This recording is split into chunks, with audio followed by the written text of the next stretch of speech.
సాధారణంగా ఏ క్రీడాకారుని కెరీర్ అయినా గెలుపోటములు, ఫిట్నెస్, గాయాలు ఇలాంటివే ఉంటాయి. కానీ ఆమె కెరీర్లో వీటితో పాటు మరికొన్ని ఎదురుదెబ్బలు కూడా ఉన్నాయి.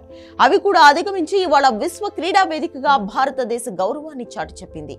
ఆమె ఎవరో కాదు, శివంగిలా దూసుకొచ్చిన భారత రెజ్లర్ వినేష్ ఫోగట్. అసలు ఆటలోకి మళ్లీ రావడం కష్టమనుకున్న పరిస్థితి నుంచి ఇప్పుడు ఒలింపిక్స్ లో మెడల్ ఖాయం చేసే వరకు ఆ ప్రస్థానం ప్రతి ఒక్క రెజ్లర్ కు ఖచ్చితంగా స్ఫూర్తినిచ్చేదే.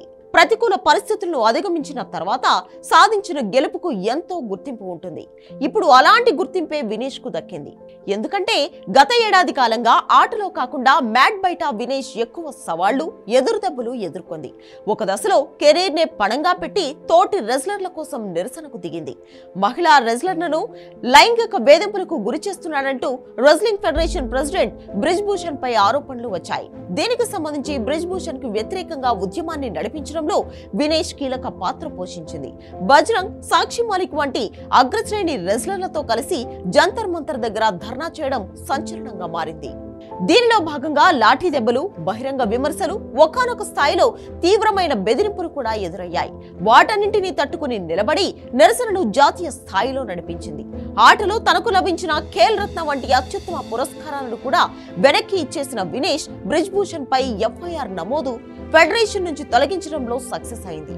ఈ ఉద్యమం తర్వాత మళ్లీ ఆటపై దృష్టి పెట్టి ఒలింపిక్స్ కు క్వాలిఫై అయింది. అదే సమయంలో 53 కేజీల విభాగంలో Amit Panghal Paris Olympics berth దక్కించుకోవడంతో వినేష్ తన వెయిట్ కేటగిరీని మార్చుకోక తప్పలేదు. తర్వాత ఇదే కేటగిరీలో అద్భుతమైన ప్రదర్శనతో అద్దరగొట్టేసింది. వరల్డ్ నెంబర్ 1 రెజ్లర్ కు షాక్ ఇచ్చి తర్వాత వరుస విజయాలతో ఫైనల్ కు దూసుకొచ్చింది. అయితే ఓవర్ వెయిట్ రూపంలో అది కూడా 100 గ్రాముల బరువు ఎక్కువగా ఉండడంతో అనర్హతను ఎదుర్కొంది. అయినప్పటికీ గాయం నుంచి అటు మ్యాట్ బయట జరిగిన పరిణామాల నుంచి కోలుకుని మళ్లీ ఆటలోకి అడుగుపెట్టడమే కాదు, అంచనాలకు మించి రాణించడం చూస్తే వినేష్ ను ఛాంపియన్ గా ఒప్పుకోక తప్పదు. దురదృష్టం వెంటాడడంతో పతకం గెలవకున్నా ఆమె ఖచ్చితంగా ఛాంపియన్లకి ఛాంపియన్ అనడంలో ఏమాత్రం సందేహం లేదు.